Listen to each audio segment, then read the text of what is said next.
This podcast is brought to you thanks to the generous support of Whistler Blackcomb, leaders in delivering adventure. Are the doors closing? Are we painting ourselves into that corner, or are we still creating options?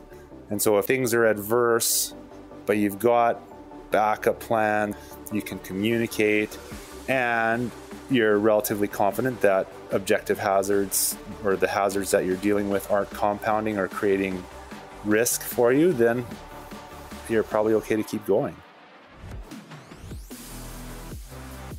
Welcome to Delivering Adventure. This is the podcast that explores what it really takes to share adventure like a pro, with your friends, your family, and as a profession. My name is Chris Capio, and I'm coming to you from Whistler, British Columbia. And I'm Jordy Shepard, recording from Canmore, Alberta.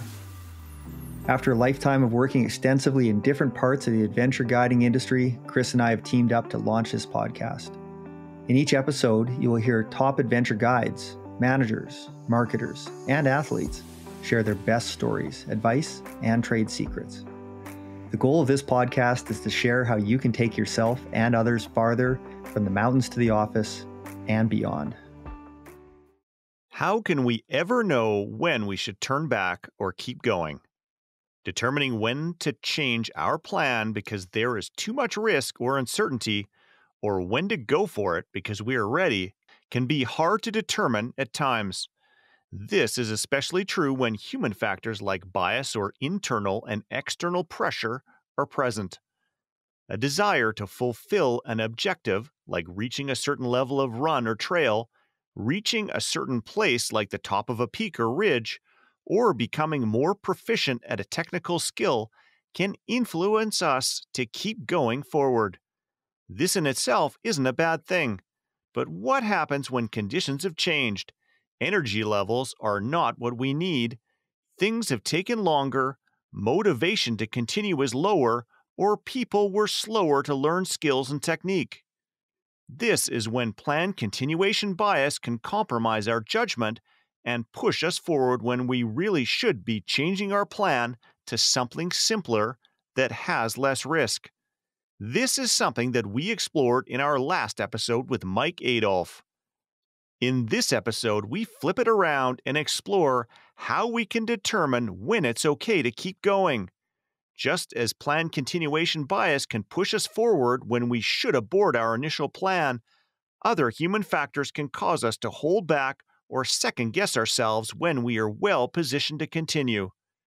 Some of these factors can include fear, negative past experiences, a lack of confidence, or concern that the people we are with may not have the skills or be resilient enough to continue.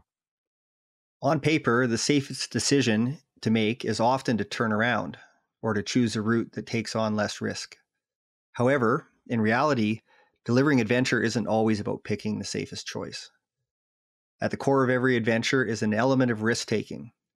Being able to decide when to go for it and when not to is a defining trait of professional adventure guides and instructors. Joining us to continue this discussion is Mike Adolph. Mike is an ACMG IFMGA Mountain Guide and the current technical director of the Association of Canadian Mountain Guides.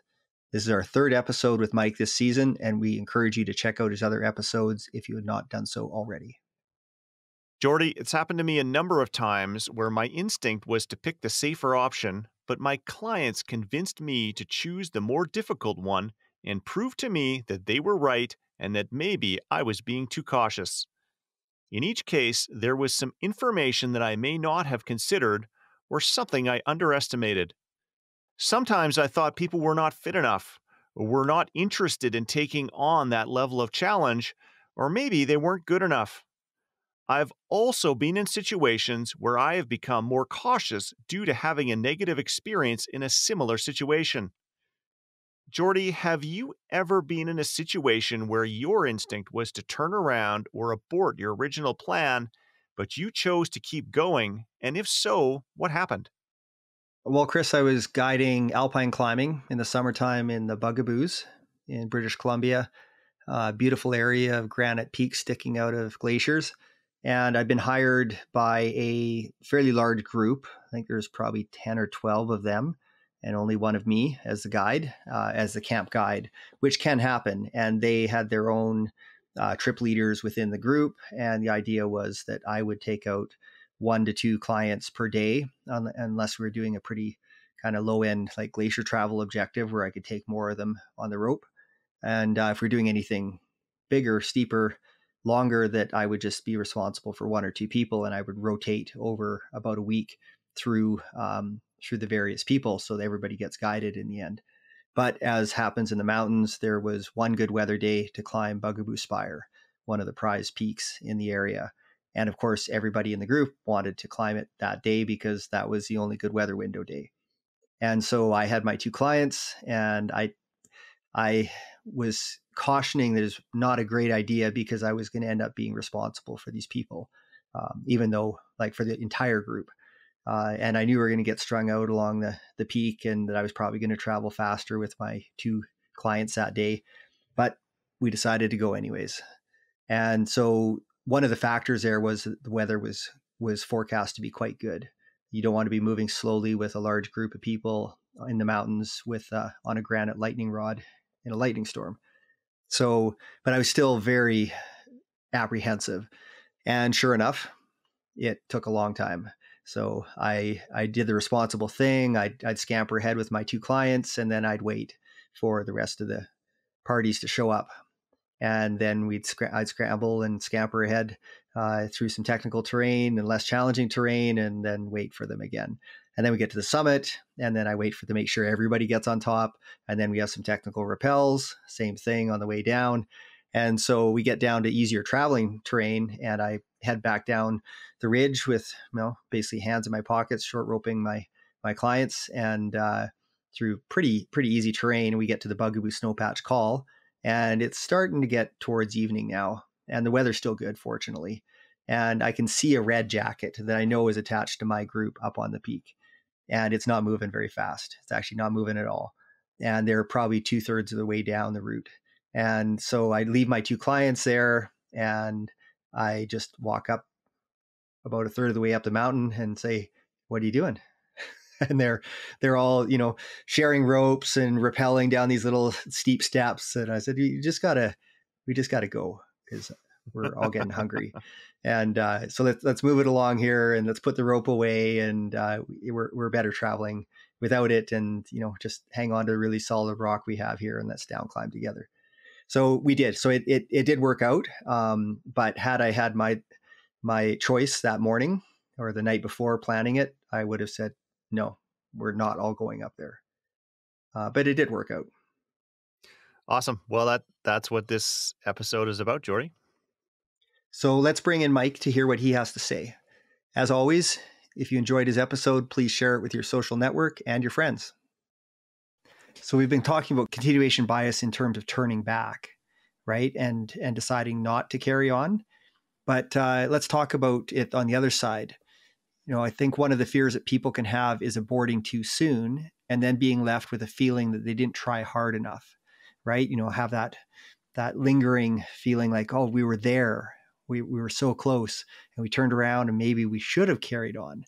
And part of this belief can be attributed to mantras like no pain, no gain. So how can we decide if we should just push forward in situations when things start becoming more difficult than anticipated? We've talked about when we should turn back, but when should we maybe consider keeping going? Good question. So, I kind of thought about this one, and I'm going to just a personal note here.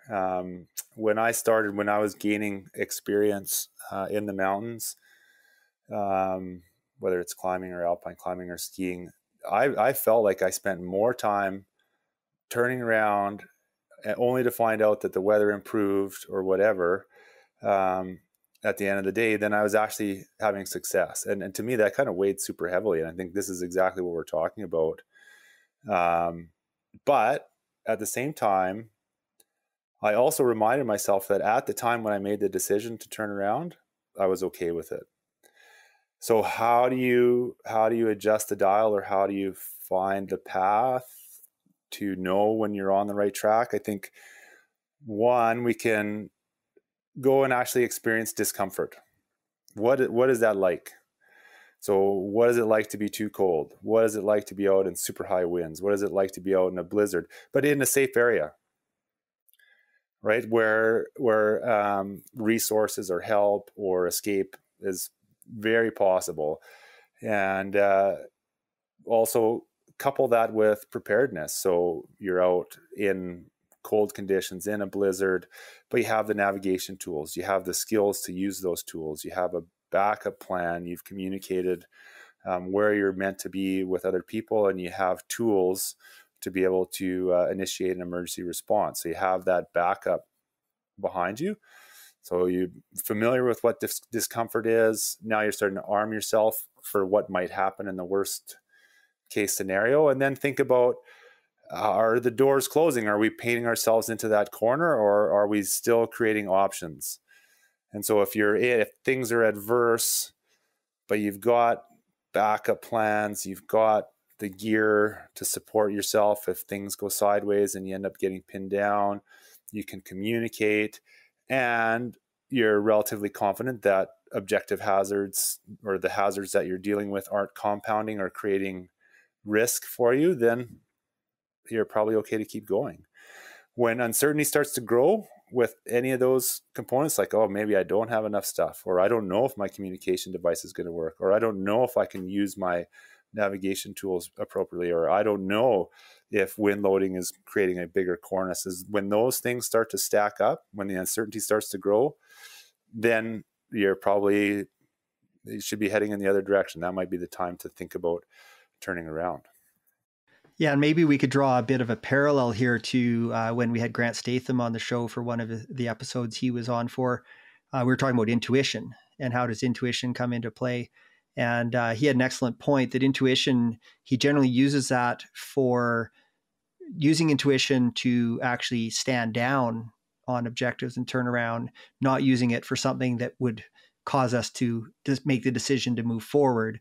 And I think what you're saying is similar in that making the decision to carry on should be fact-based and not so much desire and emotion and intuition based. Like, I think we got this. We really want to have this and achieve it. So we're going to do it, and let's go team kind of thing. Right. And it's more on the other side of saying, well, what are the facts here? What is working against us here? What is working for us? How prepared are we? How fit are we? How experienced are we? Has anybody experienced this type of thing in the past? Oh yeah, I have. And it went really poorly. Okay, that's good. Or I have, and this is how we made it work. It was a very similar situation, right? So you can also go back through that, through your mind, your experiences, and say, collectively as a group. And that could be, I'm the guide, but I've got some clients with me. Maybe this is like the 20th time they've hired a different guide to climb this peak, and they've got way more experience and they've turned back every single time. Right. And now it comes out like, well, actually we turned back this time because of this and this time because of this, but this feels different. It feels like maybe this is actually going to work for us for these reasons that is fact-based. And then you can go ahead with less uncertainty, like you're saying, Mike, and more surety that if something is not going to go well your way, you can't get over the top and down the other side like your goal is, or up to the top and get back down in the timeline you think you're going to. Well, at least you're prepared to camp safely but uncomfortably through the night, or that sort of thing. Yeah. Yeah, no, I think that's a really good parallel. I think, the other thing we were talking about too was in the previous episode was thinking back on, how did the day go? What were some of the key decision points? And I think when we're trying to manage or figure out where we fit in that, is continuation bias causing me to go forward, or is it giving me the opposite effect where I'm thinking I'm turning around right away? It's also, I think, important to also consider that when we go out to the mountains and nothing happens, that's also giving you a bit of an indication. I mean, non-event feedback is a thing, so you still have to measure all of the processes, all the tools that you're using, even, when things, even when there is no negative consequence or bad result that occurs. I think that's an important thing to kind of keep in mind. And then just make sure that you're maintaining alignment with the people that you're with. So making sure that the communication is happening and that everybody's on the same page and everybody's aware and people know that they can speak their mind and be heard and be respected for their opinions, whether it's a professional or recreational setting. So in terms, I think what we're talking here in terms of group awareness and self-awareness is that we should try and figure out when we're in that gray zone and then try and figure out where to go from there. Because often we don't even realize, or we don't have discussions about being in the gray zone. We still feel like we're outside of that, but we're actually totally in it. What would be some indicators within the guiding world or the instructional world or within the group that you could see coming up that indicate that you should recognize you're in the gray zone and that you got to start paying more attention to your decision making and your biases? I think, there might be some gains made right away with that whole thinking about what does the day look like? What does the trip look like? What are some of those parameters that I'm going to be looking for to say, yeah, we're good to go. We're good to continue on with the objective, or, things are changing. When adversity starts to ramp up, if adversity is ramping up, well, maybe, in a skiing sense, visibility is, you're starting to lose visibility. Navigation is going to become more or increasingly more complex.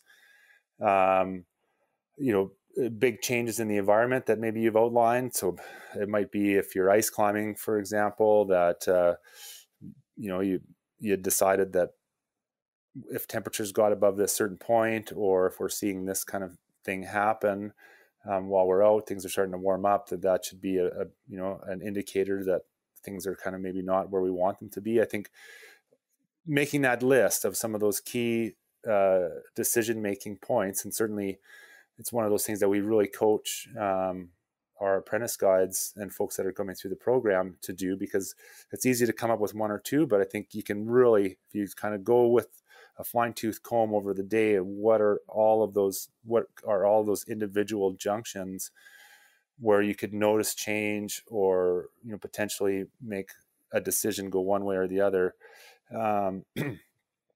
If you have that list to work off of, it's a good reminder of those prompts. And if you're constantly looking at it going, well, I'm not really too sure, or I think instead of I know, if you're using those sorts of terms, and that's probably a good indicator that you're wandering into the murk a little bit.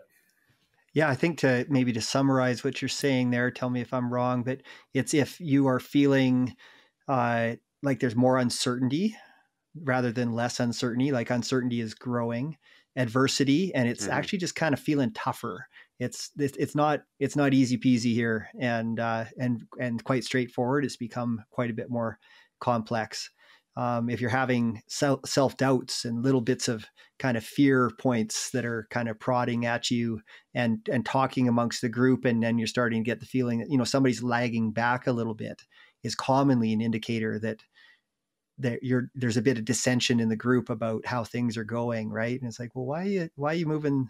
Why are you not moving as quickly as you were? Well, I'm feeling kind of apprehensive. Okay, well, let's discuss that. Right. So it's that, yeah, when it's not as easy as you thought, not as straightforward, it's becoming more challenging. It's becoming a little more scary, and things are just more uncertain. Yeah, no, I think that's a good summary. I think the big one, and I maybe didn't do a great job, is that just rise in uncertainty, right? As soon as there's more I don't knows than I do knows, or I'm not really too sure, or like you were saying too, Jordy, I think is a good one. Self-doubt starts to work its way in. It might be a good time to check in with everybody else and say, are you guys feeling the same thing? And if the answer is yes, well, great. If the answer is no, okay, well, why aren't you feeling the same thing? And maybe what they're seeing, or what, other members of the party or other guys that you work with are seeing, can help to whittle away at that uncertainty, so things become more certain for you. And it kind of balances back and forth. But I think, doubt, uncertainty, if they're on the rise, it's a good time to check in. So in addition to climbing and ski guiding, you're also a guide trainer and an examiner with the ACMG. When you're training and examining guides, what are you looking for in your students' decision making that can indicate to you that they can spot the difference between knowing when to continue forward with the original plan and when to change their course of action? This is a tough question, and it's the core of the guide exams. This is how to pass a guide exam. Go. This is how to pass. So I think I've kind of talked or hit on this a couple of times. Really taking a detailed look at your day, the day plan, all of the potential decision points that might arise, what some of the variables might be, what you're looking for to feel confident in moving on with the plan. That all needs to happen before we even step foot into the terrain. And so for me, that's kind of the first indicator, is how is everybody doing there? And if we hit on all the key things, and if we kind of run through a list, this is what I'm thinking about, these are some of the biases that I think I'm going to affect the day, and somebody misses a big one, that's kind of like, okay, so, well, what do you think about this? And have a bit of a discussion. I mean, it's all the other thing that we have to keep in mind with the courses and exams is it's learning. And so people inevitably make mistakes. I certainly made a lot when I was going through. They used to call me Marginal Mike, actually, by the way. And look at you now. Yeah, look at me now. And then moving into the field, for folks that are listening that maybe have done an exam, there's always this question that comes, what are you thinking? Right?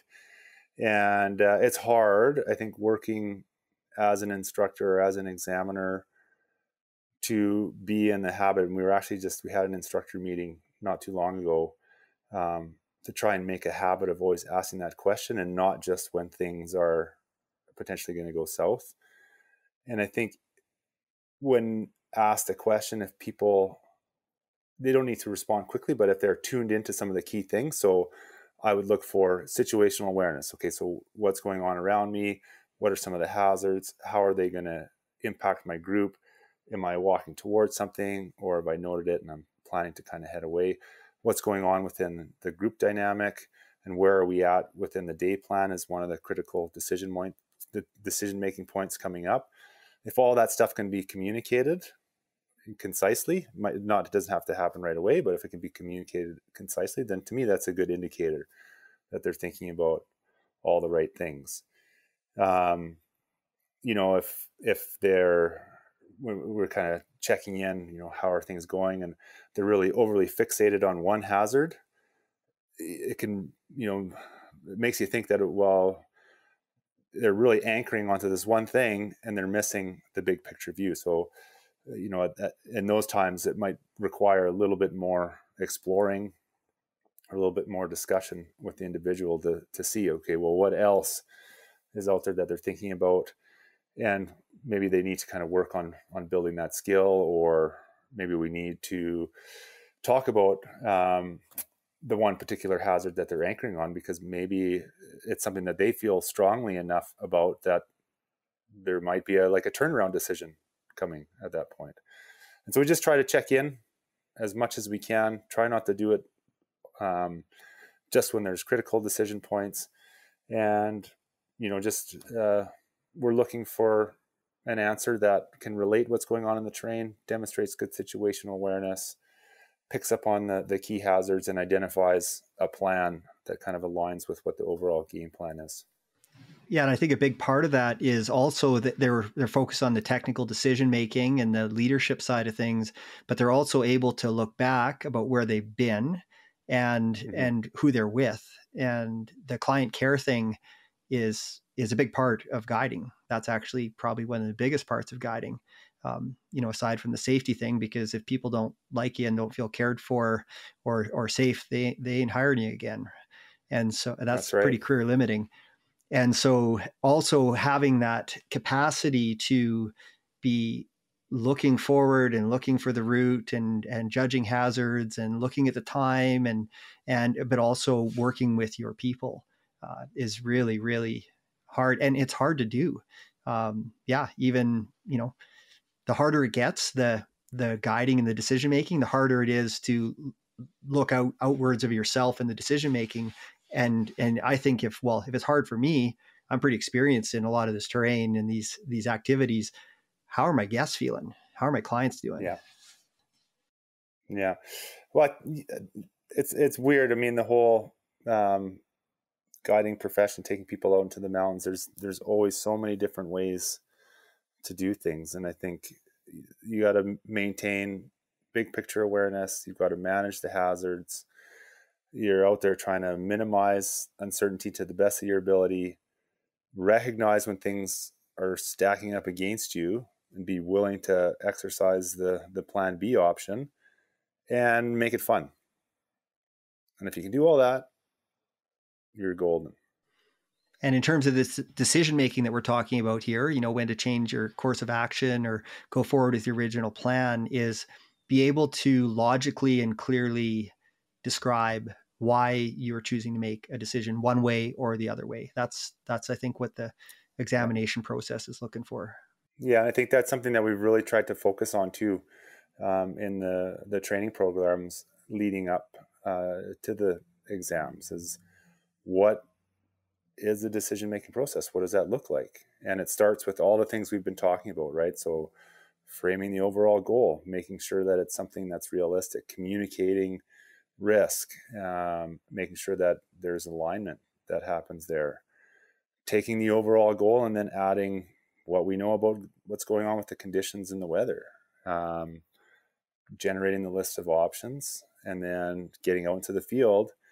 When you get to those cruxy decision-making points, asking yourself, what can I do to minimize uncertainty here? We're dealing with crevasses. Well, you could maybe do some probing.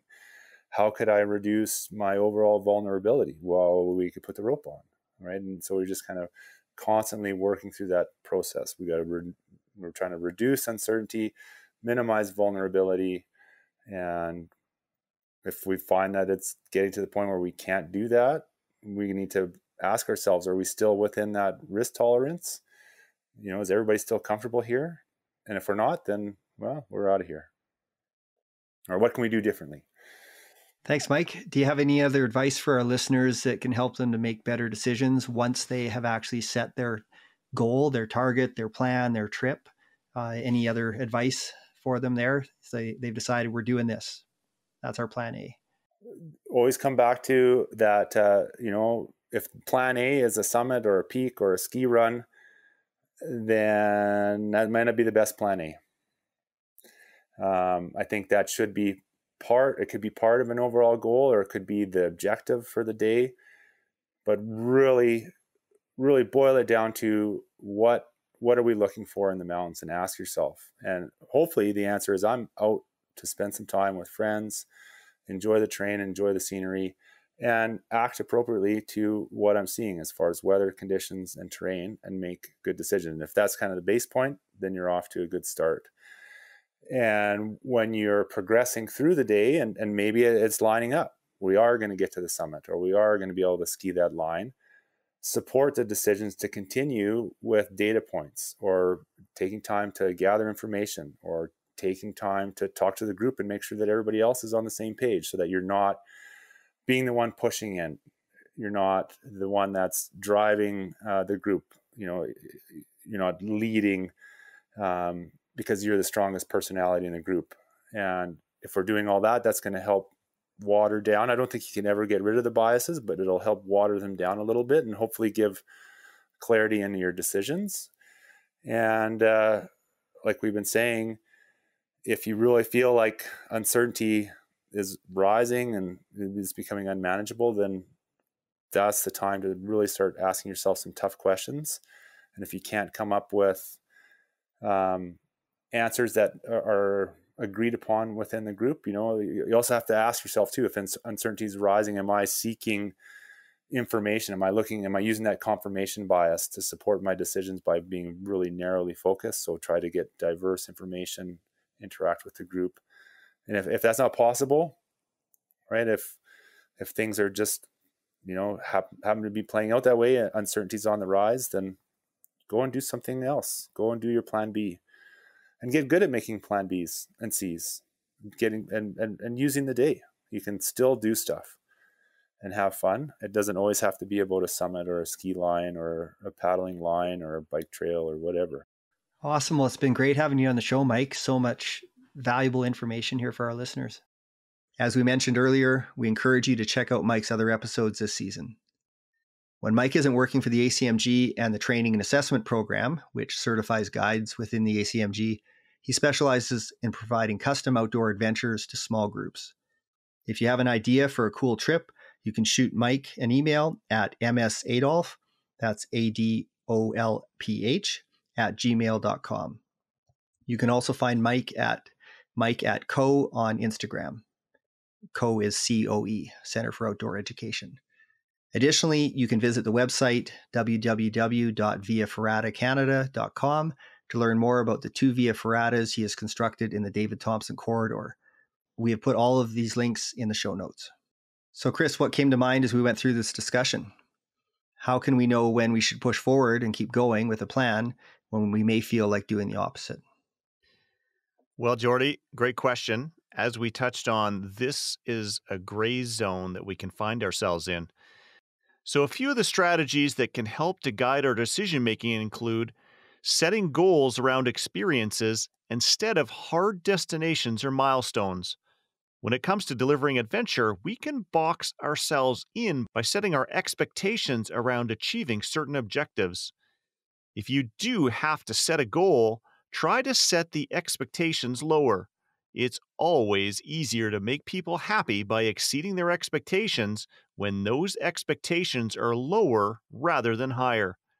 This can help us if we have to abort. It can also help us when the people we are leading have arrived with predetermined expectations that are well below what they can actually achieve.